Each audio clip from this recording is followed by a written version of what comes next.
Parkir bus jalan ninjaku. Kata itulah kita sematkan untuk timnas Indonesia yang kali ini berhasil meraih 3 poin setelah sekian lama kita menunggu. Akhirnya Indonesia mampu mengalahkan Bahrain karena kita udah punya dendam kesumat dengan timnas Bahrain. Dan yang paling menarik di sini adalah kembalinya pola permainan timnas Indonesia di zaman Sintayong, yang mana biasanya kita mengandalkan parkir bus dan juga serangan balik.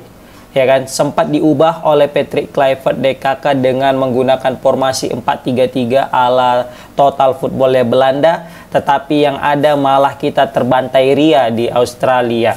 Nah, kali ini kita kembali memakai pakem kita yang sesungguhnya, strategi yang memang sudah sering sekali kita terapkan dan berjalan dengan baik dan mampu bersaing dengan tim-tim lainnya.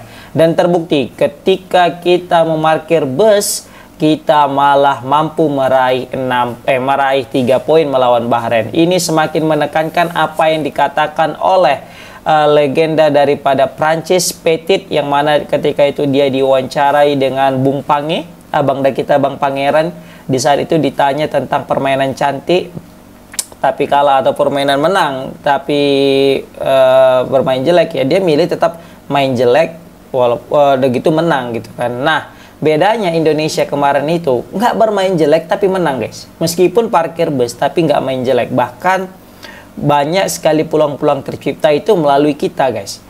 Orang yang parkir bus. Makanya aku bisa bilang judul video ini adalah Parkir Bus Jalan Ninjaku untuk meraih 3 poin. Kan? Dan benar aja, guys. Ya kan, bisa kita lihat malah kita itu kalah dalam segi ball possession ya. Kalau misalnya kita lihat itu ball possession, itu kita kalah sama timnas Bahrain.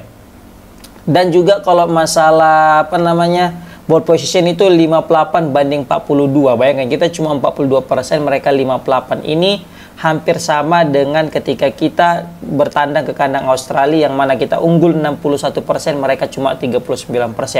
Tapi yang ada malah kita terbantai dengan skor 5-1. Nah, begitu hal juga dengan Indonesia di pertandingan tadi malam, yang mana Indonesia kalah ball position 4-2 dan mereka 5-8, tapi yang ada kita malah berhasil mencetak satu-satunya gol dan bisa meraih kemenangan.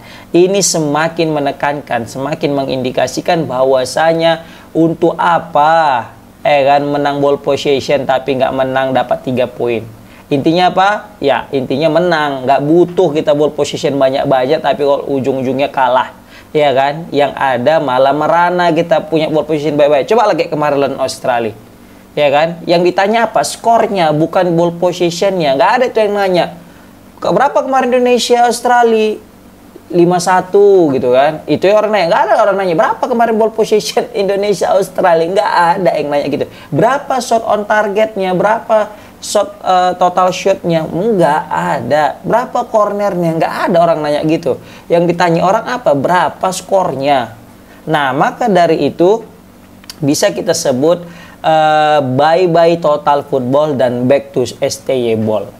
Nah, di sini aku juga salut nih sebenarnya dengan pelatih sekarang ini yang mampu menurunkan egonya sehingga menggunakan formasi ala Sintayong, yang mana Sintayong sebenarnya udah enak sebenarnya Patrick Kluivert DKK untuk mainkan timnas ini kan. Kenapa? Dia tinggal ngelanjutin aja. Tinggal ngelanjutin dengan pakai bahasa mereka, itu ajanya.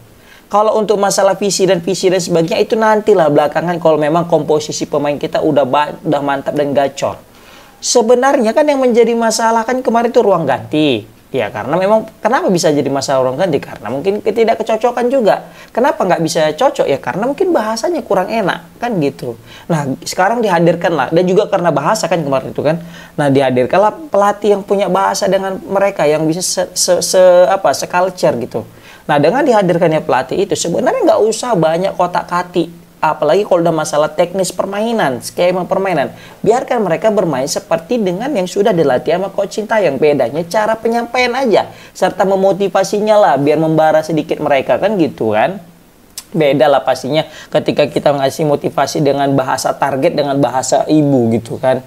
Pasti beda. Contoh nih kayak kita orang Indonesia, ada orang ngasih pelatihnya bahasa Belanda. menjelaskan kita pakai bahasa Belanda kita bingung, tapi kalau pakai bahasa Indonesia pasti bingung. Nah gitu juga ketika pemain Belanda itu pakai bahasa Belanda, enaknya ya dikasih pakai Belanda atau pakai bahasa Inggris yang mereka paham, kan pasti lebih ngena memang kalau ketimbang pakai bahasa Korea, kan gitu. Tapi yang jadi permasalahan di sini adalah Patrick Kluivert berani-beraninya mengubah formasi timnas dan pola permainan timnas secara total. Nah ini yang menjadi malapetaka kemarin melawan Australia. Dan untungnya kali ini dia udah tobat, dia udah mulai mendengarkan kata Alex Pastur, dan terakhir apa? Betul saja Indonesia berhasil menang dengan menggunakan formasi 3-4-3 yang betul-betul solid, guys. Ya kan? Ya karena apa? Karena Sintayong udah capek sebenarnya, udah bongkar-bongkar formasi. Sintayong itu kan sebelum mendapatkan 3-4-3 pakemnya dengan yang cocok untuk timnas Indonesia, dia udah nyoba berbagai macam formasi, tapi memang belum ada yang bekerja, belum ada yang works gitu. Nah akhirnya ketika dia udah dapat 3-4-3, dia udah mentok di situ, tek. Kenapa? Karena dia tahu kapasitas pemain timnas itu belum layak untuk dipakai ala total football. Makanya dia lebih fokus kepada 3-4-3, dan terbukti dengan kita bermain 3 back di depan Pais itu lebih aman, ditambah lagi nanti ada Verdong dan Kevin Dix di sayapnya, dan itu terbukti sekali, guys. Clean sheet kita loh, cuma Jepang lah satu-satunya yang bisa membobol gawang Indonesia ketika kita bermain 3-4-3. Setelah itu kalau di Gelora Bung Karno nggak pernah kita kebobolan. Lawan Australia 0-0, lawan Arab Saudi kita menang 2-0, dan kemarin lawan Bahrain kita menang 1-0. Seperti itu.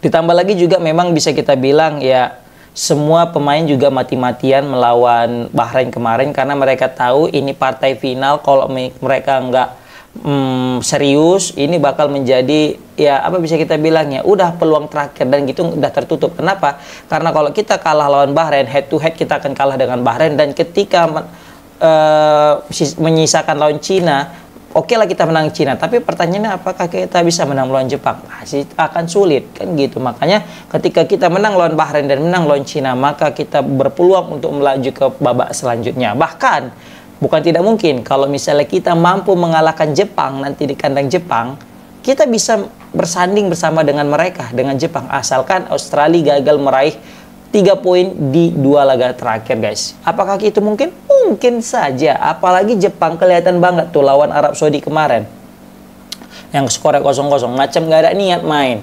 Oke, ada niat nyerang, tapi udah mutar-mutar situ aja bolanya. Jarang ada peluang-peluang yang sangat-sangat berbahaya, guys. Kenapa? Karena mereka udah kehilangan motivasi. Mereka udah lolos, ngapain main ngotot-ngotot? Main seadanya aja lah. Main fun football lah katanya, ya kan? Nah, seperti itu, guys. Jadi intinya apa? Intinya adalah apalah arti total football kalau main kayak gini, ini yang paling benar. Kan betul gak? Iya, kita ngapain main total football, memaksakan sesuatu hal yang tidak sesuai dengan kapasitasnya. Kita memang kapasitasnya bermain bertahan, makanya total football bye-bye, kan? Apalah total football kalau misalnya main kayak gini yang paling benar. Nah, sekali lagi sih pesan aku ya, meskipun kita menang lawan Bahrain ini jangan sombong, kan? Jangan sombong. Takutnya gara-gara sombong jadi malah petaka pas lawan Cina terlalu pede gitu. Sebenarnya pun aku lebih pengen kita jangan lawan Cina dulu, maunya lawan Jepang dulu, baru kita lawan Cina. Jadi habis kita kebantai sama Jepang, baru kayak benang lagi kita nanti lawan Cina. Sama siklusnya kayak kemarin, main di GBK dibantai sama Jepang, terus main lawan Arab Saudi kita menang. Sama halnya juga dan kemarin juga kena bantai kita sama Australia, terus lawan Bahrain menang. Nah, semoga aja maunya kemarin tuh nanti tuh kita bantai sama Jepang, terus lawan Cina kita menang. Tapi ada juga sih enaknya, kalau misalnya nanti kita lawan Cina luan dan terus menang, itu bakal lepas kita mainnya. Kenapa aku bilang lepas? Karena kita udah dipastikan lolos melalui babak 4 dan punya peluang untuk bisa langsung lolos Piala Dunia asalkan bisa mengalahkan Jepang. Ini pun bisa juga Jepang dengan Indonesia, siapa tahu main mata, asik, kan? Tergantung berapa fulusnya. Canda. Tapi yang jelas ketika kita bermain 3 back, kan, di belakang itu kita lebih aman dan baik bertahan maupun menyerang. Kebukti kan, ketika kita bertahan jago, ketika menyerang juga jago. Kevin Dix dengan Verdong, waduh, cobalah. Bingung orang Bahrain mau nyerang dari mana. Dari tengah udah ada Pelupesi sama Tom Hai, udah lewat Pelupesi Tom Hai, langsung dipotong sama Hapner, langsung ada Rizky Ridho, langsung ada Bang Jai. Terakhir mainlah dari sayap mereka. Ketika dari sayap kanan ada Kelvin Verdong, Udah lewat Gerben Perdong, datang si Yusa tadi, Justin Hapner, kan? Baru sebelah kiri. Udah lewat nanti Kevin Dix. Itu pun ngelewat Kevin Dix mah susah guys, serius.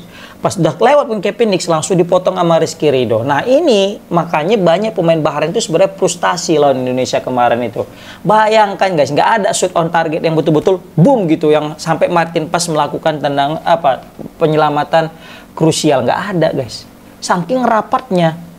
Tapi waktu kita lawan Australia itu mudah kali. Kenapa? Karena kita cuma main 2 back di depan Paes. Dan itu langsung habis kena bombardir guys. Satu lagi sih, no Nathan kita party. Karena kalau ada Nathan, aku takut kita pasti bakal kena bantai lagi tadi takutnya kan. Tapi yang jelas udah saatnya si Rizky Ridho starter. Mereka juga Ridho, Hapner dan Jai memang udah trio banget, cocok jadi starter. Mereka itu bisa kita bilang solid dan chemistry udah ada. Oke, komen di kolom komentar gimana pendapat kalian tentang parkir bus Jalan Ninjaku, bye bye Total Football, dan back to STY Ball. Assalamualaikum warahmatullahi wabarakatuh.